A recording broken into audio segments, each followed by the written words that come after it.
बिस्मिल्लाहिर्रहमानिर्रहीम।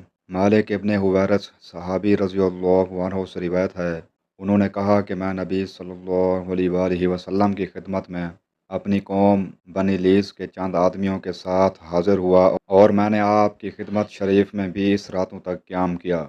आप बड़े रहम दिल और मिलनसार थे। जब आपने हमारे अपने घर पहुँचने का शौक़ महसूस कर लिया तो फरमाया कि अब तुम जा सकते हो। वहाँ जाकर अपनी कौम को दीन सिखाओ और सफ़र में नमाज पढ़ते रहना।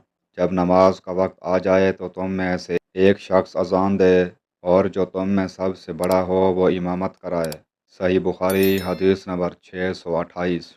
हज़रत अबू ज़र गफ़ारी रज़ी अल्लाहु अन्हु से रिवायत है, उन्होंने कहा कि हम नबी करीम सल्लल्लाहु अलैहि वसल्लम के साथ एक सफ़र में थे। मुअज़्ज़िन ने अज़ान देनी चाहिए तो आपने फरमाया ठंडा होने दे। फिर मुअज़्ज़िन ने अज़ान देनी चाहिए तो आपने फरमाया कि ठंडा होने दे, यहाँ तक कि साया टीलों के बराबर हो गया। नबी करीम सल्लल्लाहु अलैहि वसल्लम ने फरमाया कि गर्मी की शिद्दत दोज़ख की भाप से पैदा होती है। सही बुखारी हदीस नंबर 629। मालिक इब्न हुवैरस सहाबी रज़ी अल्लाहु अन्हु से रिवायत है, उन्होंने कहा कि दो शख्स नबी करीम सल्लल्लाहु अलैहि वसल्लम की खिदमत में आए। यह किसी सफ़र में जाने वाले थे। आपने उनसे फरमाया कि देखो, जब तुम सफ़र में निकलो तो नमाज के वक्त रास्ते में अज़ान देना, फिर इकामत कहना, फिर जो शख्स तुम में उम्र में बड़ा हो वो नमाज पढ़ाए। सही बुखारी हदीस नंबर 630।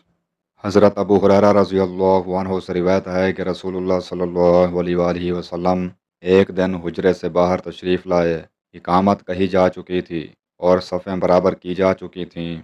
आप जब मुसल्ले पर खड़े हुए तो हम इंतज़ार कर रहे थे कि अब आप तकबीर कहते हैं, लेकिन आप वापस तशरीफ़ ले गए और फरमाया कि अपनी अपनी जगह पर ठहरे रहो। हम उसी हालत में ठहरे रहे यहाँ तक कि आप दोबारा तशरीफ़ लाए तो सर मुबारक से पानी टपक रहा था।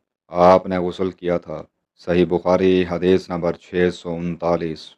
अबू कतादा रज़ी अल्लाहु अन्हु से रिवायत है, उन्होंने कहा कि हम नबी करीम सल्लल्लाहु अलैहि वसल्लम के साथ नमाज में थे।